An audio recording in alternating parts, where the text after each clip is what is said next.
Sa Junan talaga guys, madaming mga ano dito madaming mga Pinoy din na mahilig sa ukay-ukay. Ako din mahilig ko sa ukay-ukay guys. Sorry ha, napaka ano na ng buhok ko. Sobrang hangin kasi sa labas.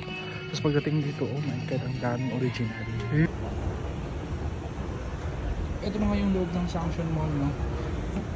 Grabe ang lawak yun, nakapasok din ako sa wakas.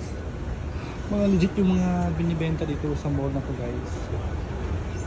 Ang dami, may mga Uniqlo din, Adidas, basta marami. Nakakit ako sa second floor. So, naghahanap ako ng ewan, basta nagagana lang ako dito kasi may hintayin ko pa siya. Guys, may second street dito, tingnan nyo siya. Dito guys, mga ukay-ukay, sabi nila mga original yung mga nandito guys. So, ukay-ukay siya.